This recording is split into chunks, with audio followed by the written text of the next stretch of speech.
There's a quiet truth most people sense but rarely confront directly: your life is shaped less by what happens to you and more by how steadily you can direct your own mind. Not in moments of excitement or motivation, but in the ordinary, repetitive spaces where discipline either holds or collapses. Mental discipline isn't loud. It doesn't announce itself with bursts of inspiration. It works in silence, shaping decisions when no one is watching, guiding actions when emotions are unreliable, and holding you steady when your mind tries to drift toward comfort instead of growth. At its core, mental discipline is the ability to stay aligned with what truly matters, even when your feelings resist. Most people assume discipline is about forcing yourself to do difficult things. But that's only the surface. Beneath it lies something far more subtle: the ability to observe your thoughts without being controlled by them. Because the real challenge is not the task in front of you. It's the constant negotiation happening inside your head. You wake up with intentions, but your mind offers alternatives. It suggests delay, comfort, distraction. It justifies why today can be different, why effort can wait. And if you listen closely, you'll notice something important: these thoughts sound reasonable. That's what makes them dangerous. Mental undiscipline rarely appears as obvious laziness. It appears as logic that gently leads you away from your commitments. A disciplined mind learns to recognize this pattern early. It understands that thoughts are not commands. They are suggestions, often shaped by habit, emotion, and immediate comfort. When you begin to separate yourself from your thoughts, even slightly, you create space. And in that space lies choice. This is where mental discipline begins to take form. Not by suppressing thoughts, but by deciding which ones deserve your attention. Imagine your mind as a constant stream. You cannot stop the flow, but you can choose where to stand. Most people stand too close, getting pulled by every current. Discipline is stepping back, watching, and choosing when to engage. But this awareness alone is not enough. Because knowing what to do and doing it are very different experiences. The real test comes when action is required, when you must move forward despite resistance. This is where consistency becomes the backbone of discipline. Consistency is often misunderstood as intensity. People believe they need to push hard, go all in, and sustain high energy. But mental discipline works differently. It values stability over intensity. It favors small, repeated actions over occasional bursts of effort. Because the mind doesn't change through dramatic moments. It changes through repetition. Every time you follow through on something you said you would do, you strengthen a quiet internal trust. And every time you break that promise, even in small ways, that trust weakens. Over time, this creates a pattern. Either you become someone who listens to themselves or someone who negotiates endlessly. And this pattern extends beyond productivity. It shapes how you handle discomfort, how you respond to failure, and how you carry yourself through uncertainty. A disciplined mind doesn't avoid difficulty. It becomes familiar with it. It stops interpreting discomfort as a signal to stop and start seeing it as part of the process. This shift is subtle but powerful. Because once discomfort loses its authority, your range of action expands. You're no longer limited to what feels easy or pleasant. You can move forward even when things are unclear, even when motivation fades, even when progress is slow. However, mental discipline is not about becoming rigid or harsh with yourself. In fact, the strongest form of discipline includes a level of understanding. You recognize your patterns without immediately judging them. You notice when your mind seeks escape, when it resists effort, when it leans toward distraction. And instead of reacting with frustration, you respond with clarity. This clarity allows you to return to your path more quickly. Without drama, without self-criticism. Just a simple redirection. Over and over again. And this is where many people struggle. They expect discipline to feel powerful, to feel like control. But in reality, it often feels quiet and uneventful. It looks like showing up when nothing is exciting. It feels like doing the work without emotional reward. It requires patience, not intensity. As you begin to understand this, something shifts. You stop chasing motivation and start building systems. You stop waiting for the right mood and start acting regardless of it. And slowly, your identity begins to change. You no longer see resistance, not just from your environment, but from within yourself. Old habits will push back. Doubt will surface. Your mind will test whether you are serious or just temporarily committed. And how you respond in those moments determines everything. Because mental discipline is not proven when things are easy. It reveals itself when your mind offers you a way out, and you choose not to take it. As we move deeper, it becomes clear that understanding discipline is only the beginning. The real question is how to strengthen it in a way that lasts, without burning out or falling into cycles of inconsistency. And that's where the conversation becomes more practical, more personal, and far more revealing. What makes mental discipline difficult isn't a lack of knowledge. most people already know what they should be doing. The real challenge lies in the gap between intention and execution, in those quiet moments where no one is watching and nothing is forcing you to stay on track. It's in those moments that your internal structure either supports you or quietly collapses. To understand how to strengthen that structure, you have to look closely at how habits are formed and maintained. Because discipline, at its most practical level, is not something you summon on command. It's something you build into your environment, your routines, and your identity. Think about how much of your day runs on autopilot. The way you reach for your phone, the way you respond to boredom, the way you handle tasks that require effort, most of it happens without deliberate thought. This is where mental discipline either thrives or fails. If your default behaviors are aligned with distraction and comfort, then every moment of discipline will feel like an uphill battle. But if your defaults are structured toward focus and action, discipline becomes less about struggle and more about continuity. This is why relying on willpower alone rarely works. Willpower is inconsistent. It fluctuates based on energy, mood, and circumstances. Some days you have plenty of it, and other days it feels completely absent. If your system depends on something so unstable, your results will always be unpredictable. Instead, disciplined individuals learn to reduce the number of decisions they need to make. They create routines that remove choice from the equation, not because they lack freedom, but because they understand that too many options weaken follow through. When a behavior becomes automatic, it no longer requires negotiation. It simply happens. But building that kind of consistency requires patience, especially in the beginning. Because at first, everything feels intentional. You have to remind yourself, push yourself, sometimes even resist yourself. And during this phase, the mind often becomes restless. It questions whether the effort is worth it, whether the progress is real, whether there might be an easier way. This is where many people turn back. Not because they can't continue, but because they misinterpret the discomfort as a sign that something is wrong. In reality, that discomfort is often a sign that something is changing. When you begin to act against your usual patterns, your mind tries to pull you back toward familiarity. It prefers what it knows, even if it's not beneficial. So when you introduce discipline, you create friction. And that friction can feel like resistance, doubt, or even boredom. But if you stay with it, something subtle starts to happen. The effort begins to feel lighter. The resistance loses intensity. What once felt forced starts to feel natural. And this is the turning point, the moment when discipline begins to shift from external effort to internal alignment. However, one of the most overlooked aspects of mental discipline is how you respond when you fail to meet your own expectations. Because failure, in this context, is not a rare event. It's part of the process. You will have days where you don't follow through,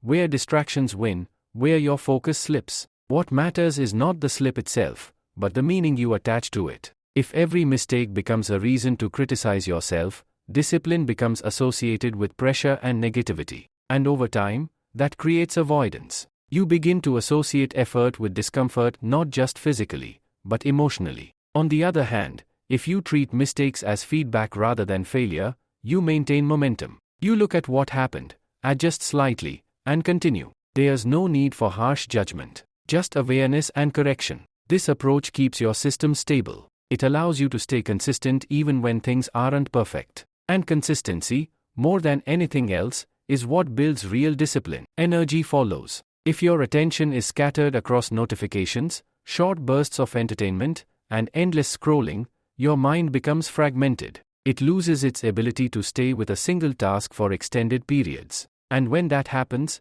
even simple work starts to feel overwhelming. Training your attention is not about eliminating distractions completely. It's about becoming more intentional with where you place your focus. It's about noticing when your mind drifts and gently bringing it back, again and again. At first, this can feel repetitive, almost mechanical, but over time, it strengthens your mental control in a very real way. You become less reactive, less impulsive. You gain the ability to stay with something longer than your initial comfort allows. And this ability has a compounding effect, because deep work, meaningful progress, and creative thinking all require sustained attention. Without it, everything becomes shallow and fragmented. As you begin to integrate these ideas, reducing reliance on willpower, building supportive routines, responding constructively to failure, and strengthening your attention, mental discipline starts to feel less like a burden and more like a foundation. It becomes something that supports you quietly, consistently,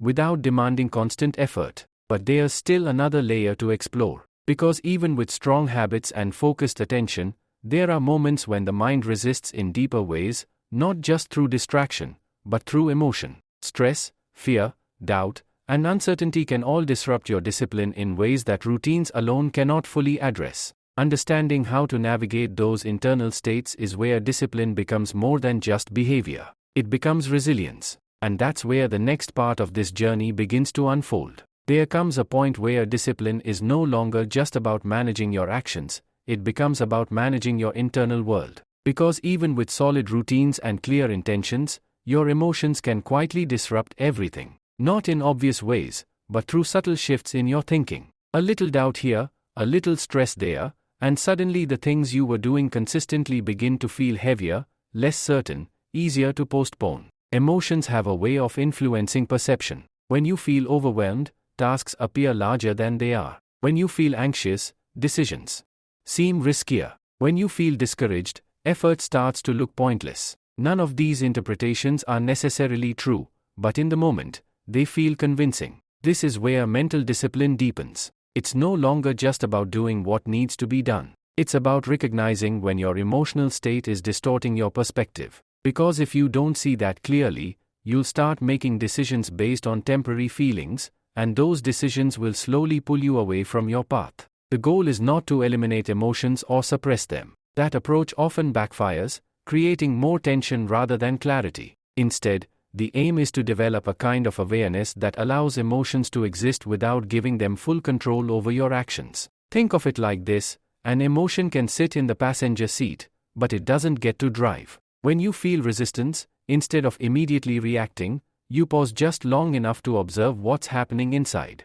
You notice the discomfort, the hesitation, the urge to avoid. And rather than labeling it as a problem, you simply recognize it as a state, something that is present, but not permanent. This small shift creates distance. And in that distance, you regain choice. From there, you can return to your intention, not with force, but with quiet clarity. You don't need to feel ready. You don't need to eliminate the discomfort. You just need to act alongside it. This ability is what separates short bursts of discipline from long-term consistency. Because in reality, you will rarely feel perfectly aligned with your goals. There will always be some level of resistance, some level of doubt. Waiting for those feelings to disappear is a strategy that leads nowhere. Instead, disciplined individuals learn to normalize discomfort. They stop interpreting it as a signal to stop and start seeing it as part of the process. Over time, this changes their relationship with effort. What once felt like a barrier becomes something expected, even familiar. But there's another layer here that often goes unnoticed: the stories you tell yourself. Your mind is constantly creating narratives to explain your experiences. When something doesn't go as planned, it looks for meaning. Sometimes it frames it as a temporary setback. Other time, not capable, your actions will reflect that belief. You'll hesitate more, doubt more, and eventually do less. On the other hand, if you interpret challenges as part of growth, your response changes. You remain engaged. You continue to act, even when progress feels slow. Mental discipline, in this sense, is about becoming more intentional with the stories you accept. Not by forcing positive thinking, but by questioning automatic conclusions. When your mind tells you something limiting, you don't have to fight it aggressively. You simply don't have to fully believe it. This creates flexibility in your thinking. And with that flexibility comes resilience. Another important aspect is how you handle uncertainty. Because not everything you work toward will have immediate results. In fact, most meaningful efforts take time. And during that time, your mind may start looking for reassurance. It wants evidence that what you are doing is working, that the effort is justified. When that evidence isn't immediately visible, doubt can grow. This is where patience becomes a form of discipline. Not passive waiting, but active continuation without constant validation. You keep showing up, not because you are guaranteed a result, but because you've decided the direction is worth pursuing. This kind of patience is difficult because it goes against the mind's natural preference for quick feedback. But it's also what allows you to stay consistent in areas where others give up. Over time, something interesting begins to happen. Your confidence stops depending on outcomes and starts depending on your ability to follow through. You trust yourself not because everything works out perfectly, but because you know you'll keep going regardless. And that trust becomes one of the strongest foundations of mental discipline. As you build this internal stability,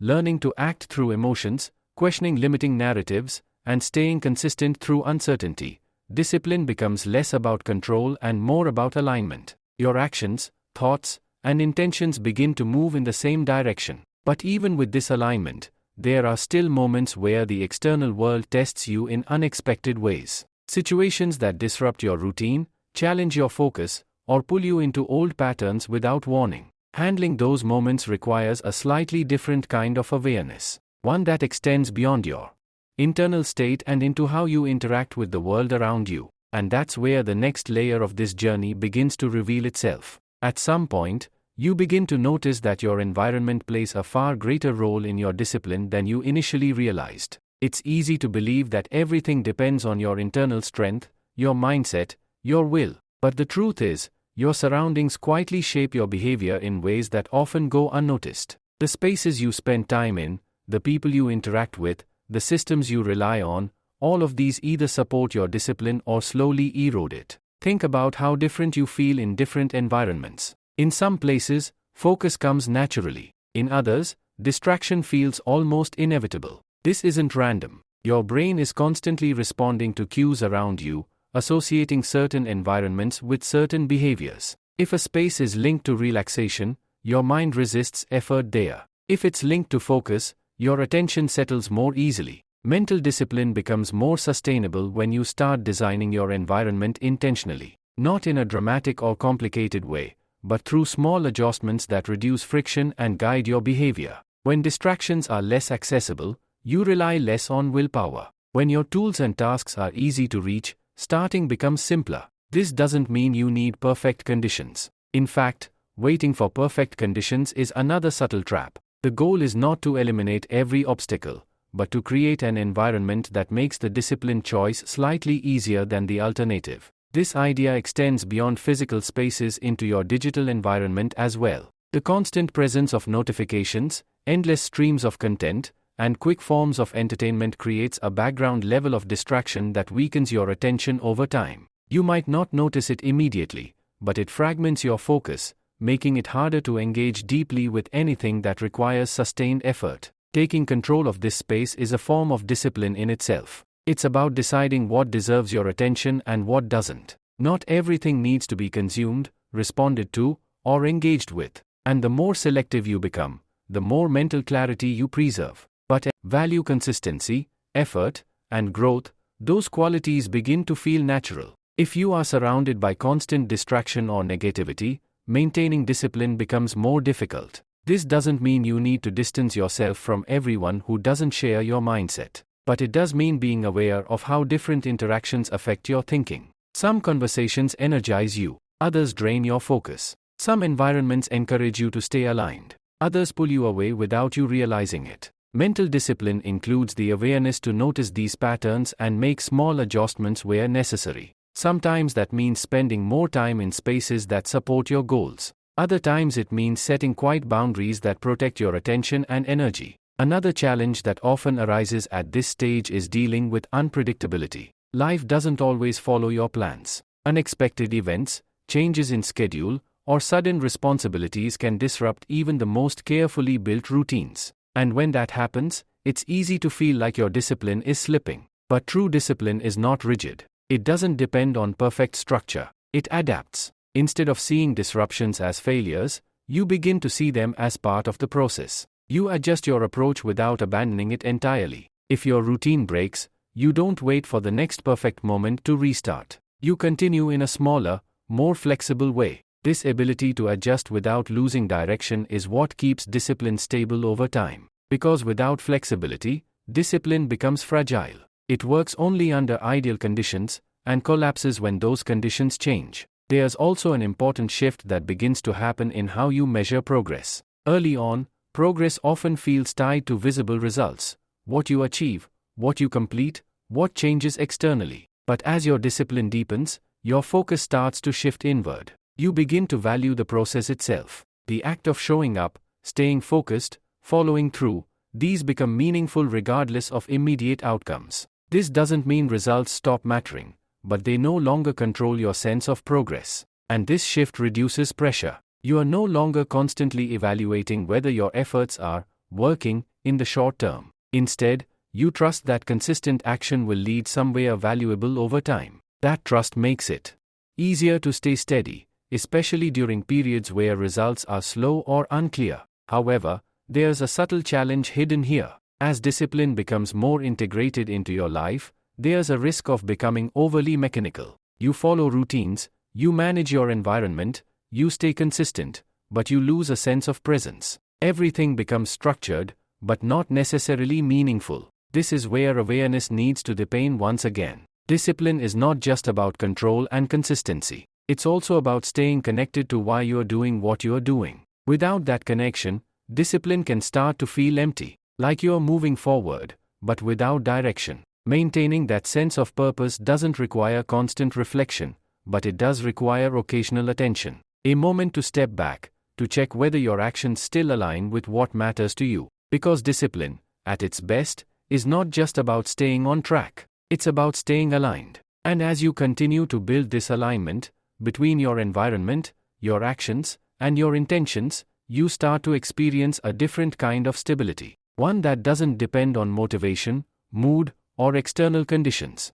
But even with this stability, there's still one final layer that brings everything together. A deeper understanding. At a certain stage, the conversation around discipline becomes less about what you do and more about who you believe you are. Because no matter how strong your systems are, how structured your environment is, or how aware you've become of your thoughts and emotions, your identity will quietly set the boundaries for what feels natural and sustainable. If you see yourself as someone who struggles with consistency, even the best habits will feel temporary. You'll follow them for a while, but beneath the surface, there will always be a sense that this isn't really you. And eventually, your behavior will drift back toward that identity. But when your self-perception begins to shift, something changes at a much deeper level. Discipline stops feeling like effort you apply, and starts feeling like a reflection of who you are. You no longer rely on constant reminders or external pressure. Your actions begin to align naturally with your standards. This shift doesn't happen through affirmation or forced belief. It happens through evidence.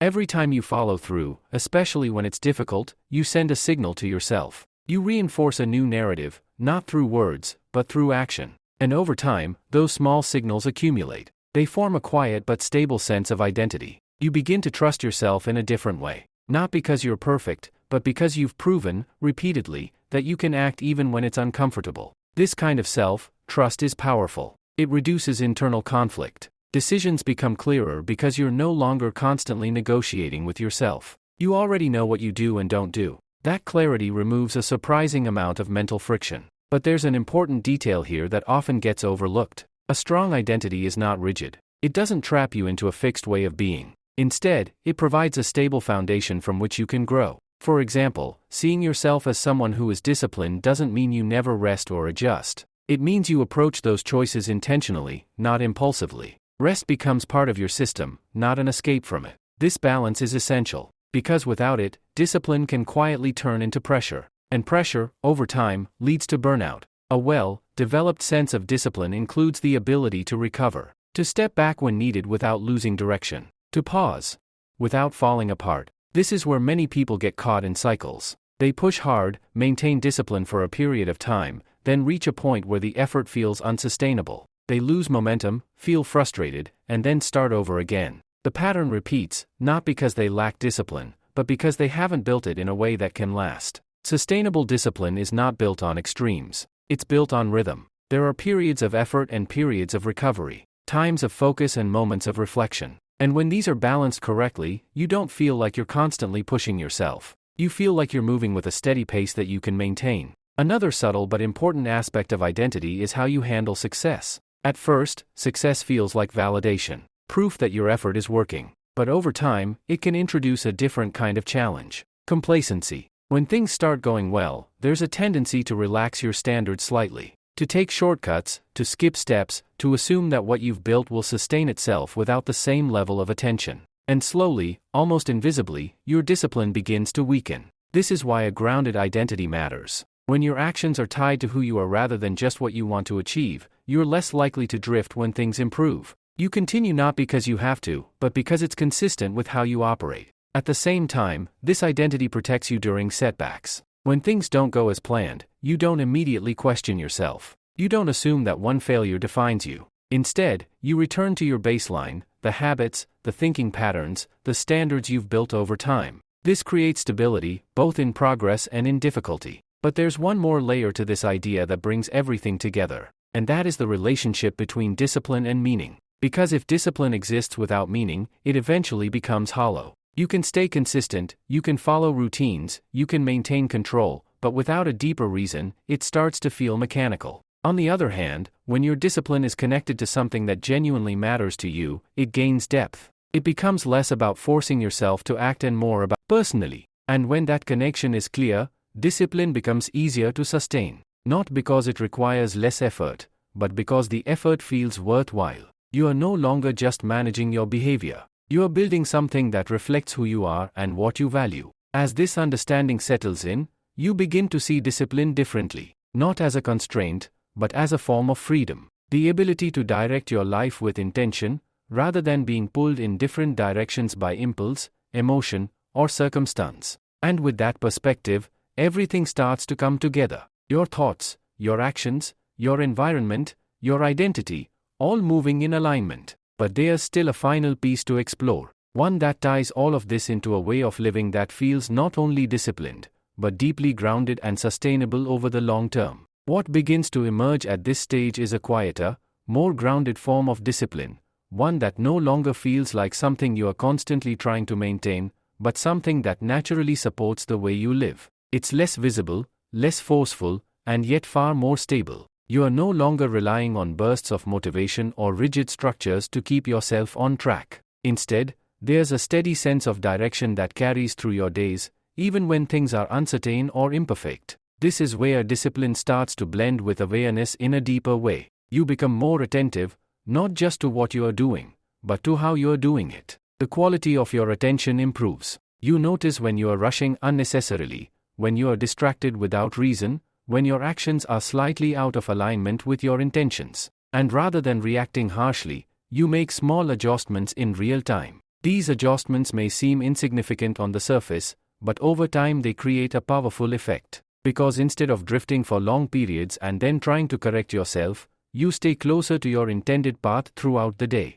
Your corrections become subtle, almost automatic, and this reduces the need for extreme effort later on. There's also a growing sense of simplicity in how you approach things. Earlier, discipline might have felt like managing multiple rules, systems, and expectations. But now, much of that complexity begins to fall away. You start focusing on a few core principles: showing up, staying present, finishing what you begin, and adjusting when needed. This simplicity is not a step backward. It's a refinement. You are no longer trying to optimize every detail. You are focusing on what actually matters and letting go of what doesn't. Another noticeable shift is how you relate to time. Instead of constantly looking ahead or worrying about how much progress you've made, you become more engaged with what's in front of you. Not in a passive or detached way, but in a focused, intentional way. You begin to understand that most of your results are created in these ordinary moments, the quiet hours of work, the small decisions, the repeated actions that don't feel significant on their own but accumulate over time. And because of that, you stop underestimating those moments. You treat them with more attention, more care, not because you are forcing yourself to, but because you see their value clearly. This also changes how you experience effort. It no longer feels like something you have to constantly push against. There's still challenge, of course, but it feels more integrated. You are not fighting yourself as much as you are working with yourself. Even when resistance appears, it doesn't carry the same weight. You notice it, acknowledge it, and continue. There's less internal conflict, less negotiation, just a quiet return to what needs to be done. At the same time, you develop a greater tolerance for stillness. In a world that constantly pushes for stimulation and distraction, this becomes an important part of discipline. The ability to sit with your thoughts without immediately needing to escape them. The ability to focus without reaching for something else every few minutes.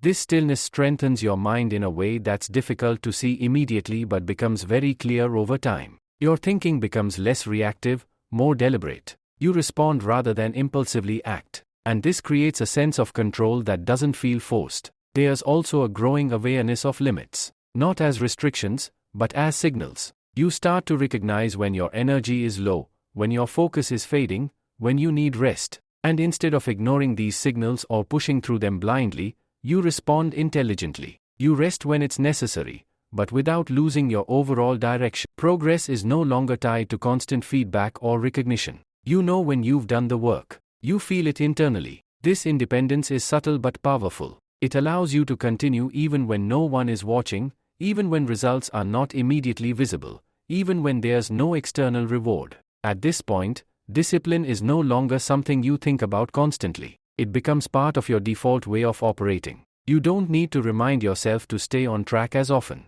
You simply return, again and again, with minimal resistance. But there's a final realization that ties all of this together in a way that feels complete. It's the understanding that discipline is not about controlling every aspect of your life. It's about creating enough structure and awareness to move intentionally, while still allowing space for flexibility, growth, and change. Because life will continue to evolve. Your goals may shift, your priorities may change. And when that happens, rigid discipline can become a limitation rather than a strength. But flexible discipline, the kind you've been building, adapts. It holds its shape without becoming brittle. It supports you without confining you. And as this realization settles in, you begin to experience a kind of quiet confidence. Not based on outcomes or achievements, but on your ability to navigate whatever comes your way with clarity and consistency. That confidence doesn't need to be expressed loudly. It shows up in how you carry yourself, how you make decisions,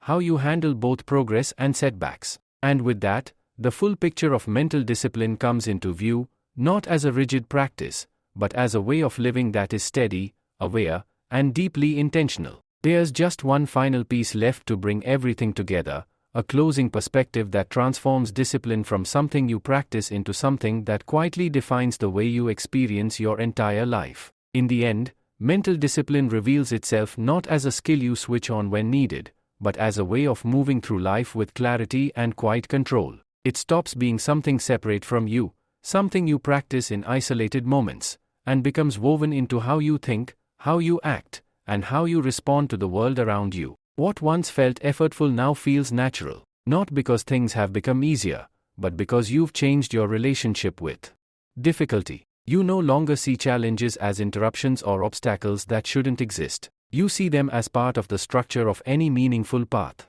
And because of that, you don't hesitate as much when they appear. There's a certain calm that comes with this understanding. A sense that you don't need perfect conditions to function well. You don't need constant motivation to stay consistent. You don't need to feel inspired to move forward. You've experienced enough to know that action can exist independently of emotion, and that consistency is built through steady engagement, not dramatic effort. This calm is not passive. It's active in a very quiet way. It shows up in your ability to stay with a task a little longer than before, to make decisions without overthinking them, to return to your focus after distraction without frustration. These small moments, repeated over time, define the quality of your life far more than occasional bursts of intensity. You also begin to notice a shift in how you relate to control. Earlier, discipline might have felt like holding everything tightly, managing every action, correcting every mistake, staying constantly alert. But now, there's a sense of ease within that structure.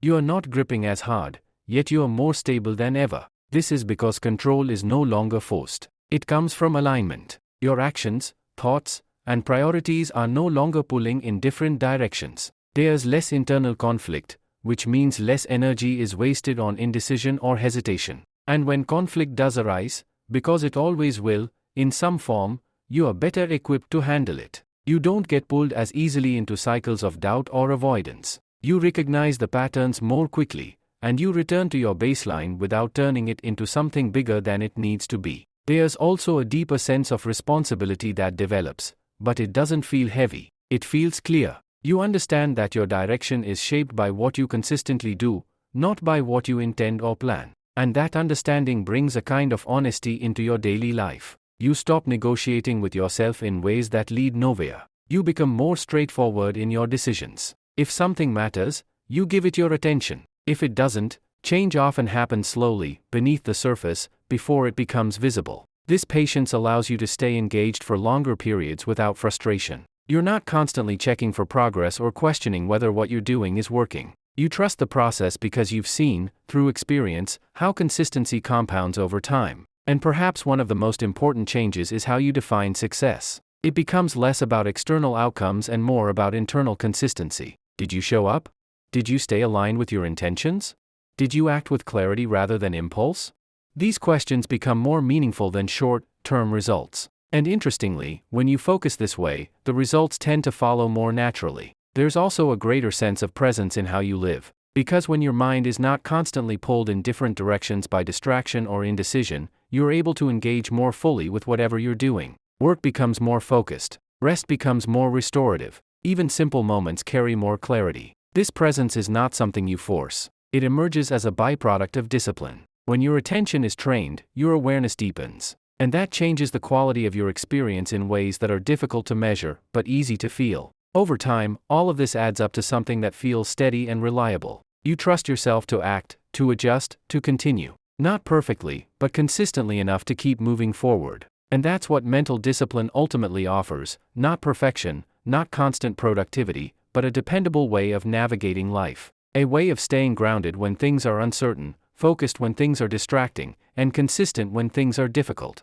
It doesn't remove challenges. It doesn't guarantee outcomes. But it gives you something more valuable than either of those, the ability to face whatever comes with a clear mind and a steady approach. And once that becomes part of how you live, discipline is no longer something you think about or strive for. It becomes something quieter, deeper, and far more powerful. It becomes the foundation beneath everything you do.